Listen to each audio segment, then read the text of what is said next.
सुप्रभात बच्चों। संस्कृत की ऑनलाइन कक्षा में पुनः आप सभी का स्वागत है। आज हम अपनी मणिका की किताब से पाठ 7 वाक्य रचना का अध्ययन करेंगे। इस पाठ के द्वारा हम वाक्य का निर्माण किस तरीके से किया जाता है, इसका ज्ञान हमें बहुत अच्छे से प्राप्त हो सकता है। तो वाक्य रचना पढ़ने के लिए हमें सबसे पहले वाक्य निर्माण के कुछ नियम जानने होंगे। तो पहला नियम है, वाक्य में सबसे पहले कर्ता को रखते हैं तथा अंत में क्रिया को रखा जाता है। जैसे बालकः गच्छति, बालक कर्ता है और गच्छति क्रिया है। यदि हम यहाँ पर बालकः विद्यालयम गच्छति करेंगे तो भी बन जाएगा। वाक्य 3 प्रकार के होते हैं, कर्तृवाच्य, कर्मवाच्य और भाववाच्य। छठवीं कक्षा में हम केवल कर्तृवाच्य के वाक्य का निर्माण करना ही सीखेंगे। तो कर्तृवाच्य के वाक्य निर्माण के लिए हमें क्या नियम का पालन करना होगा? कर्ता में प्रथमा विभक्ति लगानी होगी, जैसे बालः। कर्म में द्वितीय विभक्ति लगानी होगी, जैसे कि पुस्तकम। पुस्तकम का प्रथमा और द्वितीय दोनों विभक्ति पुस्तकम ही होता है। और क्रिया जो होता है वह कर्ता के अनुसार होता है। कर्तृवाच्य के वाक्य में कर्ता प्रधान होता है और जिस वाक्य में जो प्रधान होता है उसमें हम प्रथमा विभक्ति का प्रयोग करते हैं। कर्मवाच्य, कर्मवाच्य में कर्ता में तृतीय विभक्ति लगाई जाती है। बालः का तृतीय विभक्ति होता है बालेन। कर्म में प्रथमा विभक्ति लगाई जाती है पुस्तकम और क्रिया कर्म के अनुसार होता है। जो वाक्य होता है यहाँ पर कर्मवाच्य है तो कर्म में हम प्रथमा विभक्ति का प्रयोग करेंगे। वाक्य रचना के कुछ और नियम हैं। जैसा मैंने बताया कि 6वीं कक्षा में केवल कर्तृवाच्य का वाक्य ही बनाया जाएगा या निर्माण किया जाएगा, तो हम उसी के नियम जानेंगे। कर्तृवाच्य के वाक्य बनाने के लिए हमें कर्ता में प्रथमा विभक्ति लगाई जाती है और लकार वाक्य की आवश्यकता के अनुसार चुना जाता है। आवश्यकता के अनुसार चुना जाना मतलब यदि हम कार्य वर्तमान काल में कर रहे हैं तो लट लकार का प्रयोग करेंगे, भविष्य काल में कर रहे हैं तो लिट लकार का प्रयोग करेंगे, और यदि भूतकाल की क्रिया है तो हम लंग लकार का प्रयोग करेंगे। चौथा, शब्द रूप का लिंग आवश्यकता के अनुसार कुछ भी हो सकता है, अर्थात वह पुल्लिंग भी हो सकता है, स्त्रीलिंग भी हो सकता है और नपुंसकलिंग भी हो सकता है। जैसे रामः नमति, सीता नमति। प्रथम पुरुष के साथ अन्य पुरुष के कर्ता का प्रयोग किया जाता है, अर्थात अस्मद और युष्मत् के प्रथमा विभक्ति को छोड़कर, जैसे अस्मत् का अहम आवाम वयम उत्तम पुरुष में प्रयोग किया जाता है, त्वम युवाम यूयम मध्यम पुरुष में प्रयोग किया जाता है। इन 6 या इन दोनों को छोड़कर बाकी सभी का प्रयोग हम प्रथम पुरुष के साथ करेंगे। धातु रूपों का प्रयोग सभी लिंगों में समान होता है। जैसे गिरने की क्रिया पुल्लिंग के साथ हो रही मोहनः पतति, स्त्रीलिंग के साथ भी हो रही रमा पतति, और नपुंसकलिंग के साथ भी कंदुकम पतति। सभी में हमने पतति लगाया। धातु रूप लिंग के अनुसार चेंज नहीं होगा। भावच शब्द रूप का प्रयोग प्रथम पुरुष के साथ ही करते हैं।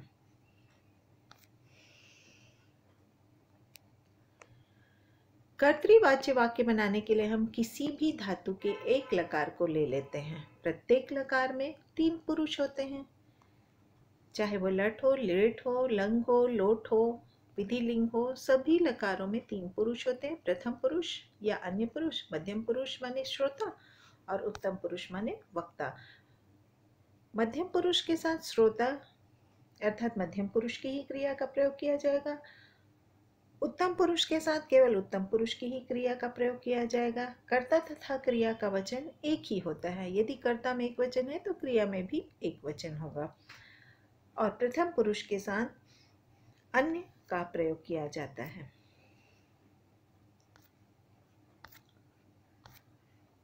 अब हम इन क्रियापदों को 9 रसगुल्लों के द्वारा उदाहरण देकर समझने की कोशिश करेंगे। हमारे पास 9 रसगुल्ले हैं।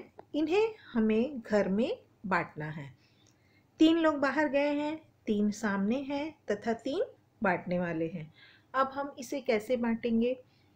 क्या एक के आगे सारे रसगुल्ले रख देंगे? क्या स्वयं सबसे पहले खा लेंगे? या क्या जो सामने हैं उनके लिए उनका हिस्सा निकाल कर रख देंगे? निश्चित रूप से आपका उत्तर होगा सबसे पहले जो 3 लोग बाहर गए हैं उनके लिए उचित हिस्सा निकाल कर रख देंगे। जो सामने नहीं है अर्थात उनको, अन्य पुरुष को इस प्रकार पहला हिस्सा दे देंगे। कैसे देंगे? एक वचन में हम एक वचन को खादती, द्विवचन को हम द्विवचन का हिस्सा देंगे गजौ खादतः, और बहुवचन को हम बहुवचन का हिस्सा देंगे गजः खादन्ति, जो सारा प्रथम पुरुष में आएगा। उसी प्रकार हम दूसरा हिस्सा जो सामने वाले श्रोता हैं उनको दे देंगे। हमने दूसरा हिस्सा एक वचन को एक वचन अर्थात त्वम खादसी, द्विवचन को द्विवचन अर्थात युवाम खादतः, बहुवचन को बहुवचन अर्थात यूयम खादतः। इस प्रकार से हमने दे दिया। अब आखिरी हिस्सा जो बांटने वाला है उसे स्वयं खाना चाहिए अर्थात उत्तम पुरुष को। तो हमने आखिरी हिस्सा को इस प्रकार से बांट दिया। एक वचन को एक वचन अहम खादामि, द्विवचन को द्विवचन आवाम खादामः, और बहुवचन को बहुवचन का हिस्सा वयम खादामः। इस प्रकार से हमने रसगुल्ले का वितरण कर दिया। तो एक वचन द्विवचन बहुवचन में और तीनों पुरुषों में इस प्रकार से वाक्य का निर्माण हो गया। अब हम लट लकार में कर्तृवाच्य के वाक्य बनाना सीखेंगे। तो प्रथम पुरुष एकवचन में हम जैसा कि जानते हैं सभी संज्ञा सर्वनाम इत्यादि का प्रयोग एकवचन में किया, प्रथम पुरुष में किया जाता है। तो भवान पठति, नरः पठतः, एक वचन के साथ प्रथम पुरुष के साथ एक वचन की क्रिया का प्रयोग किया।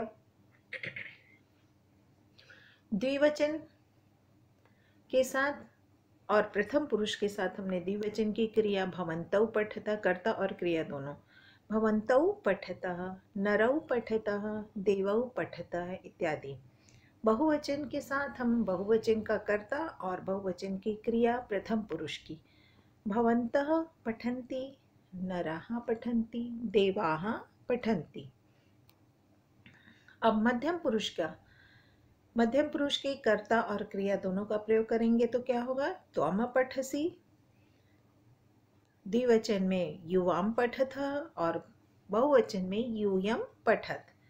उसी प्रकार उत्तम पुरुष की बहुवचन की कर्ता और क्रिया अहम पठामि, द्विवचन में आवाम पठावा और बहुवचन में वयम पठामः।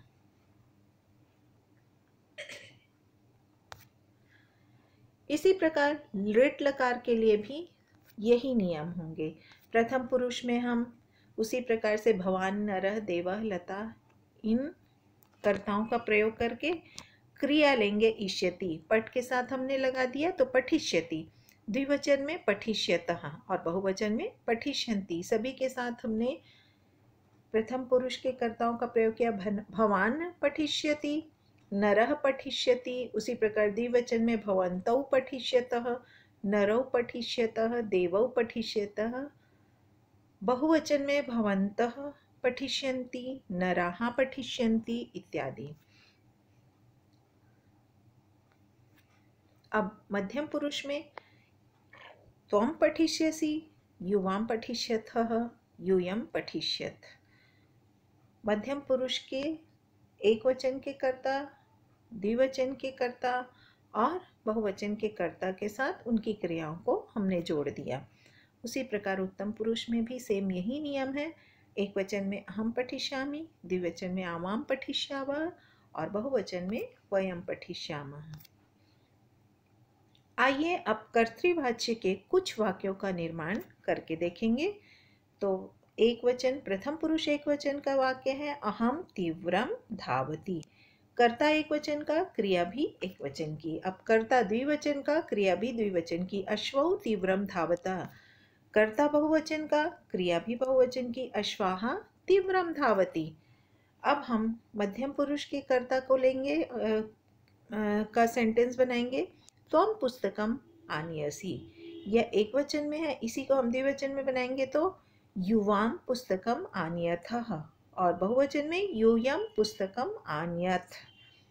अब उत्तम पुरुष का वाक्य निर्माण करेंगे तो अहम क्रीडितुम न इच्छामि। ये एक वचन का वाक्य है। अब द्विवचन में इसी को बनाएंगे तो आवाम क्रीडितुम न इच्छावः। बहुवचन में वयम क्रीडितुम न इच्छामः। प्रथम पुरुष का एक और वाक्य है जो लृट लकार में है, भविष्य काल में। श्वः अवकाशः भविष्यति। कल छुट्टी होगी। लृट लकार में इष्यति का प्रयोग ये होता है, इसीलिए हमने भवति की जगह भविष्यति लिया। धन्यवाद।